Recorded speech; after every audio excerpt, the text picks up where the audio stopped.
That's for real. Watch it now. That's up.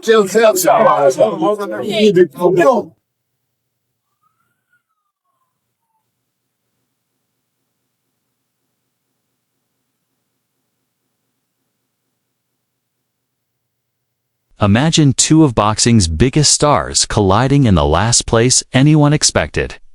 Not under the neon lights of Vegas. Not in a sold-out arena. But right inside Floyd Mayweather's private gym. That's exactly what happened when chaos broke loose. Terence "Bud" Crawford threw hands at none other than Canelo Alvarez. Yeah, you heard that right.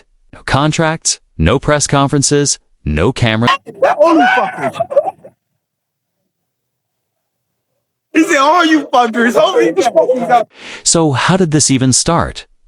From what we know, Canelo wasn't there for Crawford at all. He pulled up to Mayweather's gym to confront Floyd himself.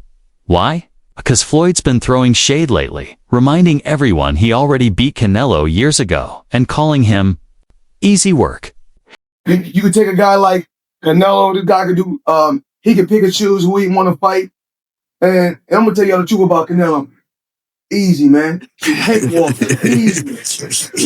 Y'all sitting up here, y'all praising this dude. This dude was nothing. I was almost 40 years old when I cooked this dude. Easy. Y'all always disrespecting our fighters.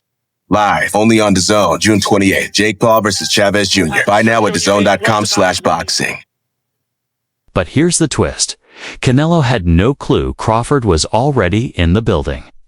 Training with Floyd, when Canelo tried pulling Floyd aside to air out his frustrations, Bud didn't just sit back. He stepped up. Words turned sharp, the energy spiked, and before anyone could blink, Bud let a clean shot fly straight at Canelo. The place went wild. Trainers, bodyguards, Floyd's own crew rushed in to break it up before it turned into a full-scale.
And here's what makes it even crazier. Bud wasn't there by accident. He and Floyd are tight these days. Remember when Gervonta Tank Davis started? Beefing with Crawford and even went after his family. Guess who stepped up to defend Bud? Floyd himself. That's right. The same Floyd who once mentored Tank chose Crawford's side. There was some kind of crazy trash talk with Gervonta and Terence Crawford recently. And one of the things that I've always kind of noticed is most of the time, One of the things that's kind of off limits is families. Like you usually don't, Yes. you know. Yeah, I know what I know where you're going with this. Yeah. And so I wanted to kind of understand what your thoughts was about like some of those comments that was made. I think it was about Terence's wife. What, like in your mind, where, because obviously, like, you know, you've been in this sport. I think Terence Crawford right now in the sport of boxing is the pound for pound best fighter in the sport of boxing right now. It's good to see him in the position that he's in. I think he has a beautiful family. I think he has a beautiful wife, a beautiful queen, a black queen. And there's nothing better than a black woman in this world. That's just my opinion. We all entitled to our opinion. That bond explains why Bud's been sharpening his skills in Mayweather's gym. And honestly, it makes perfect sense. Only 2 men in boxing history have ever beaten Canelo: Alvarez, Dimitri Bivol, and Floyd Mayweather. Listen, however they rate me, it doesn't matter. At the end of the day, we got to fight, and I'm going to win the fight. It's simple as that. Can I ask you about if there's any rematch clause with this fight with Canelo? No, it's not. Is that something you push for? No, I didn't. And there's any weight restrictions to the fight at all? No, it's not. A lot of fighters would like to put on a weight restriction to this type of fight. Why didn't you want to do that? Because I want him at his best. I don't want no excuses. I don't want no, reasons why, he didn't feel good or anything. I want him at his best. So when Canelo tried to press Floyd that day, Bud wasn't just protecting his mentor. He was sending a message: you don't walk into... But what if Canelo shoves you again in this press conference? I'm crying like a baby. Yeah. All right, thank you. And let's be real, Floyd knew exactly what he was doing. He thrives on this kind of drama. He's been calling out Canelo for years, saying his resume is padded, that he cherry-picks opponents, and that he'll... Yeah, y'all gotta show my fighter a little bit more love than that now. You gotta realize, we put our lives on the line. It's blood, sweat, and tears. See, a lot of y'all sit behind a computer and write about us fighters, but you guys never take the time out to really go in the gym and see what these guys go through. Now, on media day, you guys do show up, and we appreciate it, because without the media and the support from the people from all walks of life around the world, we wouldn't be where we at. So I want to say thank you to all the media. I know what it takes when it's a fight of this magnitude, and I was the same young fighter before, and I had a dream. It's no different from other young fighters that I believed in, that I said was going to be good and great someday. Just like Gervonta Tank Davis, he was in the same shoes you were in, and they didn't believe. But then when it happened, they believed. Then all the jealousy came. It was like pouring gasoline on a fire. Floyd gave Bud the platform, the confidence, and the spark to stand toe-to-toe with Canelo. And now this isn't just a fight anymore. It's a war that started in Floyd's own gym. To really get why this punch mattered, you have to see the bigger picture.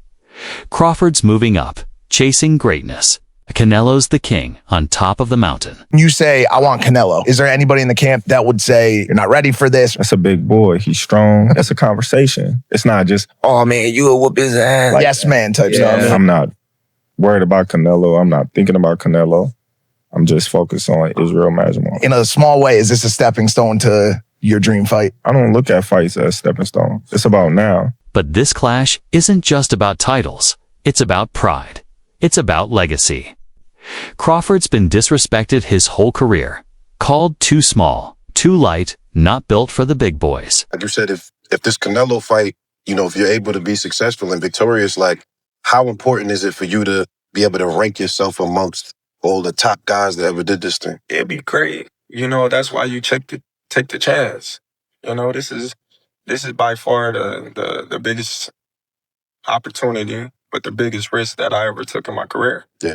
And I understand what's at stake, and I understand the level of competition that I'm up against, and that what makes it great. Mm-hmm. That's what all the great fighters will want. because it's a high risk, high reward type of fight. You come out on top. Look at everything that's gonna happen after that. You one of the top 5 fighters in the world ever. That's what I was gonna ask you. Where you rank it? Because I put that on Twitter. I said, if you beat Canelo, I put you in my top 5 ever. Meanwhile, Canelo has his own critics. People saying he ducks dangerous fights, times his opponents carefully, and avoids names I feel like Canelo's a fucking pussy. That's just my opinion. Because if we ever fight, the man is making well over $100 million. You know what I mean? If, let's say, he's saying that I don't have nothing to offer, that I'm nobody, that I need more experience, this and that. If you're going to make $100 million fighting somebody that has no experience, that he sucks, this and that, all this shit that they've been talking about me, why would you not come beat my ass and collect a big bag on my head after the fight? Like, this is the same shit I'm doing with David Moreau. You know what I mean? It's the hardest fight, but fuck, I'm not scared of nobody. You know what I mean? I like I said, I embrace the challenges. So for Canelo and his fans saying that I don't bring nothing to the table, I don't do this, I don't do that, man, they're all scared. Just like how he's scared. You know what I mean? And if he wants to come prove that I ain't shit, come prove it in front of everybody. It's that easy. So when Bud landed that punch, it was more than just a hit. It was symbolic. It was him saying, I'm not waiting. I'm not scared. I'm coming to take what's mine. And instantly, the hype for this fight exploded. Some fans say Bud made a huge mistake poking the beast before fight night. Others say, it proves he's fearless, not shaken. Of course, you know what I mean? Like I said before, this is the biggest fight in boxing. You know, Terence Crawford versus Canelo. Canelo versus Crawford. It's the biggest fight to be made in boxing, and it's made, and we're gonna make history. We saw you at 180. Are you comfortable at that weight? Are you walking around that big? Are you comfortable at that? No, man, I'm 200 pounds, man. What y'all talking about? Logically, the matchup isn't crazy. Crawford's already moved up weight classes and dominated. Remember, at 147, he didn't just survive. He owned the division. Canelo, on the other hand, struggled when he climbed higher. His loss to Bivol at 100. They talk all the crazy stuff about me going up and having a tough time, but he went up in weight and lost. That's the difference. I went up weight and won. He went up and lost. You know, so let's not do that, Canelo. Jamel was undisputed at 154, and Canelo hit him, and Jamel was like, hell no. Jamel took a knee. You know, so it's a big difference. And Crawford had that one fight at 154, and he didn't, Madrimov would touch him up a little bit. And this is nowhere close to Madrimov. You talk about Canelo. Now, if it was just another bigger guy, I would go with Crawford. But you talk about this might be, people might kill me for it, but not really, but this might be the best Mexican fighter ever. One of them, at least, right? You talk about Canelo and Crawford going up against him. So the only thing they have, but I would say the only thing he has going for him is he's a skillful fighter, and Canelo is older, but so is Crawford too. I think Crawford is 37, 38, something like that. Canelo's 36, so they both are older right now. But man, I don't personally see it. Now, a lot of people see that Crawford can beat Canelo. It's just like that punch resistance is something else. They make weight classes for a reason. If he could beat him, man, I think he on the Mount Rushmore of fighters if Crawford can pull this off. But I don't see it. Once, we got in the ring, he was so locked in. I was so locked in. Like, there was nothing really to say. We both locked in, and we both focused on the task at hand. It was dope. And I appreciate Drake for even, giving me the opportunity to step in the ring with him. I can say that, I sparred under one. That's dope.